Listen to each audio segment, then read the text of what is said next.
அவங்களெல்லாம் திருப்பி நம்ம கேள்வி கேட்க ஆரம்பிச்சா ஒரு நாள் இல்ல 2 நாள் கூட கேள்வி கேட்க. அவர் புகழ் உச்சத்துல இருந்து தூக்கி எறிஞ்சிட்டு வராரு. எதுக்கு வராரு? சேவை செய்யறதுக்கு வராரா?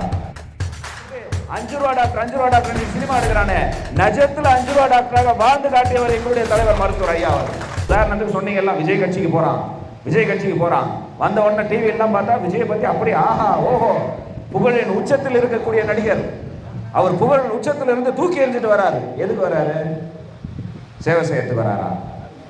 அதை விட பெருசா ஏதாவது கிடைக்குமா அப்படின்ற எதிர்பார்ப்புல வராரு. ஆனா நம்முடைய மருத்துவர் ஐயா அவர்கள் 80களில் மருத்துவர், இன்னைக்கு நேற்று மருத்துவர் இல்ல, 80களில் மருத்துவர். அவர் கூட மருத்துவர் இருந்தவங்க இன்னைக்கு எந்த நிலைமையில சொத்து சுகத்துல இருக்கிறான் யோசிச்சு பாருங்க.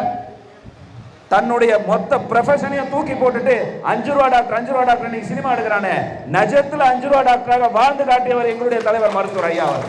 நீ வாழ்ந்து காமி, பேசுங்க, நீங்க தானே பேசணும். புகழின் உச்சத்தில் இருக்கும்போது தூக்கி போட்டு வரிய, புகழ் இல்லாத போதே எங்களுடைய வருமானத்தெல்லாம் தூக்கி போட்டு மருத்துவர் ஊசி போட்டு சம்பாரிச்ச காசுல கிராம கிராமமா போய் இந்த மக்களை எல்லாம் ஒருங்கிணைச்சு இந்த மக்கள் படிக்கணும், இந்த மக்கள் அரசு வேலைக்கு போகணும், பொருளாதாரத்துல உயரணும்னு போராடிய தலைவர் எங்க தலைவர். ஆனா எத்தனை பேருக்கு தெரியுது? கஜேந்திரன் சொன்னார் பேசும்போது, நம்ம பசங்களே போறான் கூப்பிட்டு வச்சு பேசுங்கண்ணே, நம்ம தான் பேசணும், நம்ம தான் ஒரு விஷயத்தையும் பேசணும், அவங்க கிட்ட புரிஞ்சுப்பாங்க. புரிஞ்சுக்காம எங்கேயும் மறைஞ்சிட போறதில்லை.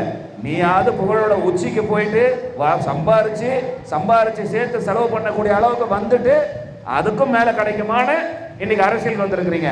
ஆனா எங்க தலைவர் சம்பாதிக்கிறதுக்கு வாய்ப்பு இருந்தோம் தூக்கி போட்டுட்டு எனக்கு என் குடும்பம் முக்கியம் இல்லை, இந்த சமுதாயம் தான் முக்கியம் வந்த தலைவர் இன்றைக்கு 86 வயசு ஆனாலும் என்னுடைய மூச்சு நிக்கிற வரைக்கும் இருந்தாலும் கோலுன்ற காலம் வந்தாலும் இந்த மக்களுக்காக உழைப்ப நிற்கிறார் பார்.